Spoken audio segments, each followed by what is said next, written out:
My fiancé accidentally summoned something in our new home years ago. Yeah. So we are moving into a house my fiancé grew up with his granny. I noticed the house has a few odd things that happened as I was cleaning it out. The first thing that happened is a clock that his granny had left behind on the wall, and I pulled it down. It had a broken hand, and it had quit working for a few years. When I pulled it down on Friday, it didn't have any batteries in it. I went to use the bathroom, and the clock was ticking and making noise. My fiancé grabbed it and brought it to me to show me, and sure enough, it was working. No batteries in it at all. His granny passed in the house a couple years ago, so he assumed that it was her. He's also been walking through the house talking to her. There's an odd feeling in a few parts of the house. I'm nervous that it could be something pretending to be his granny. Quick backstory, my fiancé told me that when he was around the age of 16, he and his cousins were on the front porch being teenagers and they were playing Truth or Dare. They dared him to do a ritual they had found online, and of course he did it just to prove them he wasn't scared. Also want to add that nobody else in the family has any knowledge of this due to them all having really strong religious views. They would have frowned upon him. He claims that later that night he saw a tall, dark figure standing in his window staring at him. He goes on to say that he often sees this tall, dark figure standing outside the house staring at him from the road. However, he said it's not the only experience he's had there. He says that one time he had laid down to go to sleep, and when he woke up, he was experiencing some sort of sleep paralysis. He says that he felt something crawling up his legs and he wasn't able to move. He says that it sat on his chest, covered his face, and whispered to him that it was okay and it would all be over soon, but he wasn't able to breathe. He says that he had managed to wake up and was really winded when he woke up. Now to the present time, almost 10-ish years. We're moving into that house, and it's our only option due to financial reasons. The room he kept seeing all this stuff in is where our daughter's room will be, and she's only 6. Also, his uncle lives in a camper right outside the house, and he has told me recently that he's been seeing the same tall, dark figure that my fiancé saw at 16. Again, his uncle has no idea that it happened to him. Not sure if it's related, but a couple of people living around the area have said that they've seen blue smoke. I guess I'm looking for advice for getting rid of the evil without removing his granny. Also, I'd love ideas or suggestions for all of the protection for our daughter and us as well, but I'd like to do all the protection that I can possibly put on her. Also, suggestions for cleaning, and also, does anyone possibly know what it is that he's summoned?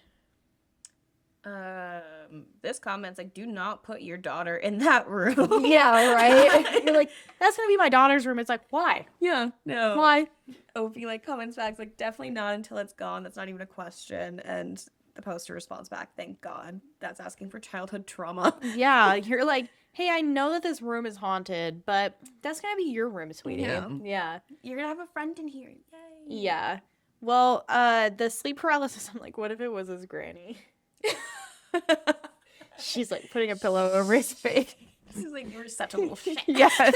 She's like, I know that you brought this demon here. Yeah. Well, yeah, you know what? She probably does know, now that she's dead and roaming around the house. Yeah, it's like when you're in phasmophobia and you die and you can see the demon whenever it starts hunting. Exactly. You can, like, around. Yeah. I would say, I'm sorry, like, Granny's gotta go too. Like, if it's between, like, keeping a demon and Granny, or possibly getting rid of both, sorry, Granny. Like, yeah, and I'm sure Granny doesn't want to live in a house with a demon anyway, and she probably doesn't want to live in that house, period. Like, right. If it was me and I was, like, a ghost, I probably wouldn't want to be a ghost for that long, you know? I like, want to move on. Yeah, let me go to the better side, the good place. Let me go to the good place. Yeah, whatever it is, get me out of here. Yeah, I would not want to stay in that house forever. I think I'm gonna die in this house. Yeah.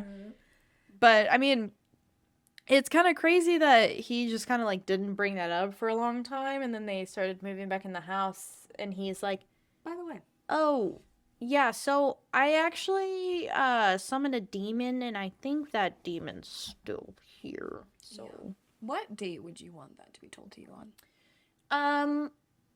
I wouldn't require it to be told to me on any date in particular, because it's like a house, like he summoned a demon at a house and that demon is now attached to that, like, property, or whatever entity it is. It might not even be a demon, but if the idea of, like, hey, we're gonna buy my childhood home and move back into it, like that all would have to come out like immediately, like before that was even a possibility of us like moving into that home. Like the second like he was any inkling in his mind was like maybe at some point in the future we'll buy that house. Like, hey, I want to buy this house in the future. Also, infested, Right. with demons. By the way, Yeah. my bad. Yeah, sorry. Oops. And then I can be like, you know what? Maybe we don't buy that house. Yeah. Maybe we do something else. Yeah. Yeah, maybe we live like our uncle in a trailer outside of the house. Yeah, a tent on the front yard, perhaps. Like, Yeah. Options. yeah. Yeah. Tear this one down, then bless the land, and then build a new one. Yeah. Yeah. That works, right? Yeah. Salt We can the like, earth. we can do things to honor Granny, and you can still talk to her like she's here. But Right. yeah, there is a small update. It says update. I've contacted a Prius. It's actually the car that shows up. You got a plug in for me? I've contacted a priest who will be blessing my home for a couple of times. I've also heard a lot of recommendations on here and from some family to try Christian music, and as I'm not comfortable doing this while I have to be there to listen to it constantly, I will be playing some on a loop for a few hours while we're gone from the house. I'm also working on getting a few protection rings for the three of us. We'll start taking action this weekend. That's imagining Christian rock. I was on a loop. I was also imagining that, and I was imagining like what if they had like a home invasion like while they're gone, and these guys like break into their house and they walk in and it's like Skillet, like or like some other like Christian band just like absolutely like blasting through the house. Yeah, and it's like level you 10. raise me up, and they're like, hey, maybe we don't. God is obviously watching. Right. God is in this house. This We is need- a sign. yeah, we need to leave. So we need to repent too. You know what? We need Right. to start going to church again. They become priests. Yeah. They stop everything. They move into a, what are they called? Monastery? Yes. Yeah. Mm-hmm. Yeah. They become monks. Monks. They shave the middle part of their head. I thought they shaved their whole head. There's like the medieval ones, right? That have the Oh, yeah. the I skullet. don't know. The skullet, yeah. Yeah. But yeah, I hope that the I hope you guys figure that out. yeah. Also, he didn't accidentally summon something. He He intentionally did it on sum- purpose. Yeah. you know, He did the ritual because he was dared to. Right, the goal was achieved. He did what he set Yeah. out to do.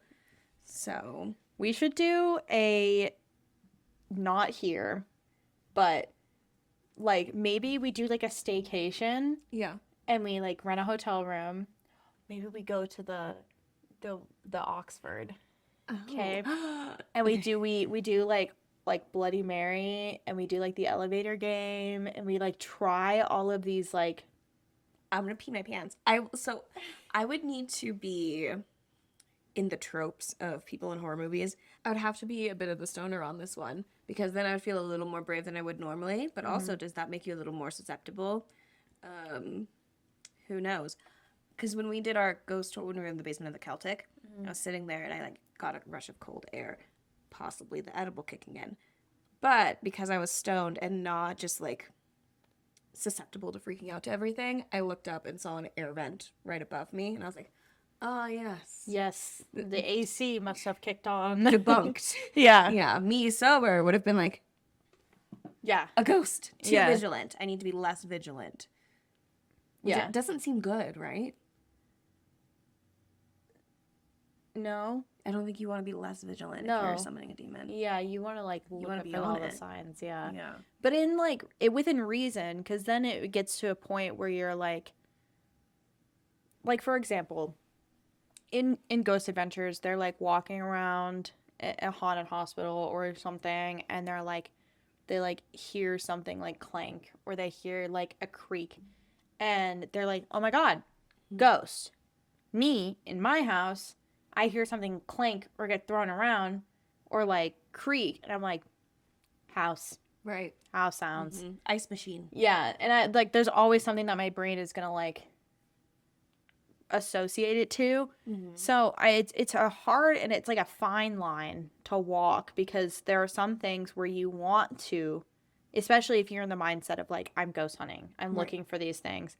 You're gonna, it's the same way if you're like, I want to see a blue beetle on the road. Right. You're gonna see blue beetles everywhere. Mm-hmm. So if I'm thinking I'm ghost hunting, I'm looking for signs of a ghost, you're gonna start seeing signs everywhere. Right. And that was one thing when we were on our ghost tour, I feel like I was super hyper vigilant and I didn't experience anything. No. So that's like, I was like, there ain't no ghost here. Yeah. Because I'm not feeling anything. I'm not sensing anything. Like, I didn't have any sort of experience, which like you can't expect. But like when you're like super hyper vigilant and you're looking for any sort of sign, right, then you're like, yeah, what the hell? Yeah, I was like very open and like seeing if I felt anything anywhere. Yeah. No, I just felt like I was having a nice time with my friends. Yeah. I had a wonderful time with my friends. Same. If you enjoyed that little story, be sure to watch the full episode here. And make sure you like, subscribe, and all that jazzy. Jazzy? I see what you did there. Wait, what was that?